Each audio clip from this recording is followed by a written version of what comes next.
चक्षुर्मिलितं येन तस्मै श्रीगुरुवे नमः। श्रीचैतन्यमनोभीष्टं स्थापितं येन भूतले स्वयं रूपकदा मह्यं ददाति स्वपदान्तिकं। वन्देऽहं श्रीगुरो श्रीयुतापदकमलं श्रीगुरुन् वैष्णवांश श्रीरूपं साग्रजातं सहगणरघुनाथान्वितं तं सजीवं साद्वैतं सावधूतं परिजनसहितं कृष्णचैतन्यदेवं श्रीराधाकृष्णपादान् सहगणा ललिता श्रीविशाखान्वितं स। हे कृष्णा करुणा सिन्धु दीनबन्धु जगत्पते गोपेश गोपिका कान्त राधा कान्त नमोऽस्तुते। तप्तकाञ्चन गौरङ्गी राधे वृन्दावनेश्वरी वृषभानुसुते देवी प्रणमामि हरिप्रिये। वाञ्छाकल्पतरुभ्यश्च कृपा सिन्धुभ्य एव च पतितानां पावनेभ्यो वैष्णवेभ्यो नमो नमः। जय श्री कृष्ण चैतन्य प्रभु नित्यानंद श्री अद्वैत गदाधर श्रीवासादि हरे कृष्णा कृष्ण कृष्ण हरे हरे हरे राम राम राम हरे हरे हरे कृष्णा कृष्ण कृष्ण हरे हरे हरे राम राम राम हरे हरे। ஸோ இந்த மாதம் ரொம்ப விசேஷமான மாதத்தில் புருஷோத்த மாதத்தில் இங்கே நம்ம வந்து கௌரி மாதாஜி வீட்டில் இந்த சத்சங்கம் நடக்கிறது வந்து ரொம்ப விசேஷம். ஸோ யாரெல்லாம் நீங்கள் இந்த மாதிரி சத்சங்கத்தை வந்து ஆக்சுவலாக இது ஒரு சேவை, புருஷோத்த மாதம் இது ஒரு விரதம் மாதிரி. எல்லா பக்தரும் அவங்க வீட்டில் ஒரு நாள் வந்து இந்த மாதிரி சத்சங்கம் வச்சுக்கிறது ரொம்ப விசேஷமான ஒரு செயல் வந்து பக்தர்கள் பண்ணுறாங்க. எல்லார் வீட்லேயும் பண்ணிக்கிறாங்க புருஷோத்த மாதம். இல்லை 30 நாள் இருக்கிறதுனால 30 பக்தர்கள் வீட்டில் இது பண்ணுறதுனால பகவானோட பிளான் என்னென்னா, பிரபுபாதோட பிளான் என்னென்னா, அந்தந்த இடத்துல அந்தந்த புது பக்தர்கள் வரதுக்கு வந்து வாய்ப்பு இருக்குதுன்னு சொல்லி இந்த மாதிரி பிரச்சாரத்துக்காக கூட இது வந்து இந்த மாதிரி ஒரு ஸ்கீம் வந்து இன்ட்ரடியூஸ் பண்ணுறாங்க. கிருஷ்ணரே கூட தாமோதர மாசா, புருஷோத்தம் மாசா, இந்த மாதிரி பல விசேஷமான ஒரு விரதங்கள், அப்புறம் விசேஷமான ஒரு நிகழ்ச்சிகளை வந்து புது ஆத்மாக்களை வந்து கொண்டு வரதுக்காக பகவான் கூட இந்த மாதிரி ஒரு பிளான் பண்ணுறாங்க. அதுக்கு வந்து பக்தர்களோட ஒத்துழைப்பு வேணும். ஸோ இன்றைக்கி நம்ம வந்து பார்க்குற ஒரு வகுப்பு என்னென்னா, அஸ்வத்தாமனை பற்றி நம்ம பார்த்துட்ருக்கோம். ஸோ அஸ்வத்தாம நம்ம எல்லாம் கடந்த வகுப்பில் நம்ம பார்த்தோம். எப்படி அந்த பிரம்மாஸ்திரத்தை பிரயோகம் பண்ண பிறகு அவரால் he was not able to retrieve, அதை வந்து வாபஸ் வாங்க முடியல அவரால். ஏன்னா அவர் வந்து பிரயோகம் பண்ணுறது மட்டும்தான் அந்த கல்வியை தான் கற்றுருக்காங்களே தவிர அதை எப்படி பின்வாங்கிறது எப்படின்னு சொல்லி அவருக்கு தெரியாது. அந்த ஒரு இது தெரியாமல் என்ன பண்ணாங்க, அவரோட பாதுகாப்புக்காக, அவரை உயிரை காப்பாற்றுறதுக்காக அஸ்வத்தாம என்ன பண்ணுறாங்க, உலகமே அழிஞ்சாலும் பரவாயில்ல என்ற ஒரு சுயநிலத்தோட சுபாவத்தில் அந்த ஒரு இயற்கையாக அவங்கக்கிட்ட இருக்கிறதுனால உலகம் என்ன ஆனாலும் பரவாயில்ல, நான் வந்து எனக்கு வந்து பாதுகாப்பு வேணும்னு சொல்லி அவர் பிரயோகம் பண்ணிட்டார்.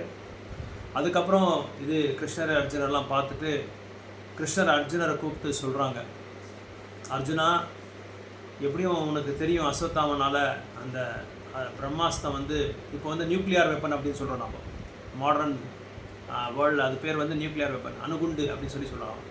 இந்த அணுகுண்டுக்கே ஒரு பெரிய உலகத்தில் எல்லா கண்ட்ரிஸும் ஒரு பெரிய அசோசியேஷன் இருக்குது, அது ஆர்கனைசேஷனே இருக்குது. ಯಾರು ಇದು வந்து பயன்படுத்தக்கூடாது, இது ಯಾರು ಉಪಯೋಗಿಸಬಾರ್ದು ಅಂತ ಒಂದು ದೊಡ್ಡ ರೂಲೇ ಇದೆ, ಇಂಟರ್ನ್ಯಾಷನಲ್ ರೂಲ್ ಇದೆ. ஸோ அந்த மாதிரி ஆனால் சொல்கிறாங்க தவிர அதை வந்து யாருமே வந்து ஃபாலோ பண்ணுறதில்ல. ஒருத்தருக்கு ஏதாவது மிஸ் அண்டர்ஸ்டாண்டிங் வந்தால் உடனே வந்து இவங்க இந்த நாடு அந்த நாட்டு மேலே வந்து பிரயோகம் பண்ணுறாங்க, அந்த நாட்டு இந்த நாட்டு மேலே பிரயோகம் பண்ணுறாங்க. இப்போ சவுத் ஈஸ்ட் வாரில் எப்போ எப்படி நடக்குது அந்த மாதிரி நடந்துகிட்டு இருக்கு. ஸோ இங்கே என்ன சொல்கிறாரு அப்படின்னா, கிருஷ்ணர் இந்த ஸ்லோகாவில் இந்த மாதிரி அணுகுண்டு வந்து பிரயோகம் பண்ணுறதுனால என்ன ஆகுதுன்னா, உஷ்ணம் வந்து பயங்கரமாக உற்பத்தி ஆகுது அப்படின்னு சொல்கிறாங்க. இப்போ வந்து நம்ம ஏதாவது பாம்பு போட்டால் ஒரு ஊர் மேலே எப்படி உஷ்ணம் வந்து அந்த நெருப்பு வந்து 100 மடங்கு ஜாஸ்தி ஆகும் ஒரு இடத்துல, அதே மாதிரி தான் இங்கே இந்த சம்பர்த்தா அப்படின்னு சொல்லி ஒரு நெருப்பு இருக்குது. அது ஒரு பேர், நெருப்பு பேர். அது அந்த நெருப்பை வந்து நம்ம பிரயோகம் பண்ணால் என்ன ஆகுது அப்படின்னா, சூரியன் இப்போ இருக்கிற அந்த உஷ்ணத்துக்கு இப்போ ஒரு 40 டிகிரி இருக்குன்னு நினச்சிக்கோங்களேன், 12 தடவை 12 டைம்ஸ் வந்து அதிகமாகுதான். சூரியனோட இந்த இப்போ இருக்கிற டெம்பரேச்சருக்கு இந்த 40 டிகிரி டெம்பரேச்சர்னா அதுக்கு 12 மடங்கு வந்து ஜாஸ்தி ஆகும் உஷ்ணம். அப்போ என்ன ஆகும், உஷ்ணம் ஜாஸ்தி ஆக என்ன ஆகும், மழை பெய்யும். எப்போ உஷ்ணம் ஜாஸ்தி ஆகுதோ, ஹீட் ப்ரொடியூஸ் ஆகுதோ, அப்போ வந்து மழை பெய்யறதுக்கு வந்து சான்ஸ் இருக்குது. அதனால் அந்த மாதிரி மழையில் அந்த மாதிரி தண்ணியில் வந்து அடிச்சுட்டு போய் பிரளயம் ஆகுது அப்படின்னு சொல்கிறாங்க. பிரளய காலத்தில் இங்கே அதான் சொல்கிறாங்க, பிரளய காலத்தில் இந்த மாதிரி உங்களுக்கெல்லாம் ஞாபகம் வருது, எல்லா பிரஜைகளுக்கெல்லாம் ஞாபகம் வருது. என்ன ஞாபகம் வருதுன்னா, இந்த மாதிரி ஒரு ஹீட் ப்ரொடியூஸ்னால, உஷ்ணத்தை வந்து உருவாக்குறதுனால ஒரு பெரிய அந்த கடைசி நேரத்தை கலியுகத்தில் வந்து கடைசியில் ஒரு பிரளயம் நடக்குது. பிரளயம் வந்து 3 வகையான பிரளயம் இருக்குது. ஒன்று வந்து பிரம்மாவோட ஒரு நாளைக்கும் ஒரு பிரளயம் நடக்குது. அதே மாதிரி இந்த என்ன சொல்கிறது, 14 லோகம் வந்து அழிஞ்ச பிறகு ஒரு பிரளயம் நடக்குது. அதே மாதிரி பிரம்மாவோட 100 நாள் முடிஞ்ச பிறகு ஒரு பிரளயம் நடக்குது. இந்த மாதிரி 3 பிரளயம் இருக்குது. அந்த 3 பிரளயத்துக்கு ஒரு பேர் இருக்குது. ஸோ அந்த பிரளயம் வந்து இவங்களுக்கெல்லாம் ஞாபகம் வருது அப்படின்னு சொல்கிறாங்க. இந்த மாதிரி ஒரு பிரம்மாஸ்திரத்தை வந்து பிரயோகம் பண்ணால் அந்த பிரளயத்தை பற்றி, அந்த பிரளயம் வந்து எங்களுக்கு ஞாபகம் வருது. அந்த பிரளயம் எப்படி இருக்குன்னா, சம்பர்த்தே என்ற ஒரு நெருப்பை வந்து உருவாக்குதான். எப்போ வந்து பிரம்மாஸ்திரம் வந்து நம்ம பிரயோகம் பண்ணுறோமோ அதில் வந்து நெருப்பு பயங்கரமாக வந்துகிட்டே இருக்கும். ஒன்றொன்னா வெளியே வந்துகிட்டே இருக்கும். அது வந்து டபுள் ஆகும், மல்டிப்ளை ஆகும். பல டைம்ஸ் வந்து மல்டிப்ளை அதிகமாகிட்டே இருக்கும். அதிகமாக உலகமே அழிஞ்சிடுமா.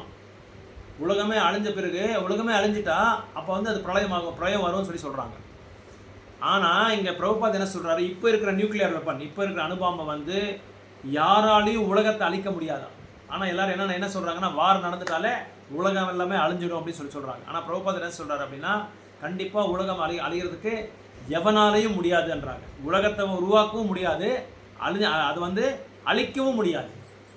ಪ್ರಪಂಚನ ಈ ಯಾವತ್ತು ಬ್ರಹ್ಮಾಂಡನ ಯಾರ ಕೈಲಿ ನಾಶ ಮಾಡೋಕ್ಕೂ ಆಗಲ್ಲ, ಸೃಷ್ಟಿ ಮಾಡೋಕ್ಕೂ ಆಗಲ್ಲ. ಅದು ಯಾರ ಕೈಯಲ್ಲಿ ಆಗುತ್ತೆ, ಭಗವಂತ ಕೃಷ್ಣನ್ ಮಾತ್ರ, ಅವ್ರ ಕೈಯಲ್ಲಿ ಮಾತ್ರ ಆಗುತ್ತೆ ಅಂತ ಹೇಳ್ತಾ ಇದ್ದಾರೆ.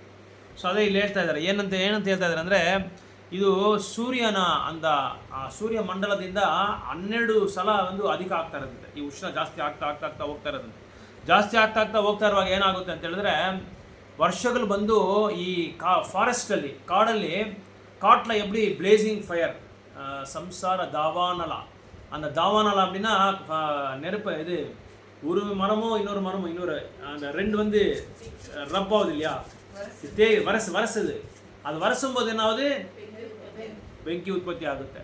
ಬೆಂಕಿ ಉತ್ಪತ್ತಿ ಆಗುವಾಗ ಏನಾಗುತ್ತೆ ಅಂದರೆ, ಎಲ್ಲ ಕಾಡೇ, ಅದೇ ಕಾಡಿನ ಬೆಂಕಿ ಅಂತ ಹೇಳ್ತಾರಲ್ಲ. ஸோ காட்டுத்தீ ಅನ್ನುவாங்க. காட்டுத்தீ மாதிரி பறக்குதுறாங்களே, அந்த காட்டுத்தீ மாதிரி பறந்துட்டு அது பறக்கும். அந்த காட்டுத்தீ மாதிரி அது பறந்த பிறகு என்னாச்சுன்னா எல்லாமே இது சாம்பல் ஆக்கிடும், எல்லாத்தையும் சாம்பல் ஆக்கிடும். பிரம்மாஸ்திரத்துக்கு அந்த அளவுக்கு இது இருக்குது, அந்த சக்தி இருக்குது. ஆனால் இப்போ நீங்கள் அனுபவம் போடுறதுனால இந்த உலகத்தை ஒன்றுமே பண்ண முடியாது. அந்தந்த இடத்துல மட்டும்தான் வந்து அது வந்து எஃபெக்ட் இருக்குமே தவிர உலகத்தை அழிக்க முடியாது அப்படின்னு சொல்லி பிரபுபாதர் வந்து பரப்போட்ட சொல்கிறாரு. இதெல்லாம் எப்படின்னா, கிருஷ்ணருக்கு முன்னாடி சின்ன குழந்தைங்கள்லாம் தான் விளையாடுறாங்க பாருங்கள். இப்போ மிசைல்ஸ் எல்லாம் வந்துருக்கு தெரியுமா உங்களுக்கு, குழந்தைகள் விளையாடுற மிசைல்ஸ், டேங்கர்லாம் வந்துருக்கு. அவங்க விளையாடுற மாதிரி நீங்கள் விளையாடுறீங்க சயின்டிஸ்ட் அப்படின்னு சொல்லி சொல்கிறாங்க. சயின்டிஸ்ட்டில் சொல்கிறாங்க, விஞ்ஞானிகள் நீங்கள் கண்டுபிடிச்ச இது எல்லாமே குழந்தைகள் விளையாடுற மாதிரி அப்படின்னு சொல்லி சொல்கிறாங்க. ஆனால் இந்த பிரம்மாஸ்திரத்துக்கு கம்பேர் பண்ணால் இது ஒன்றுமே இல்லைன்னு சொல்லி சொல்கிறாங்க. ஸோ இந்த இந்த பூத்வா பிரளயத்தை அப்படின்னு சொல்லி இதில் சொல்கிறாங்க. 8வது அத்தியாயத்தில் 19வது ஸ்லோக்கில் சொல்கிறாங்க.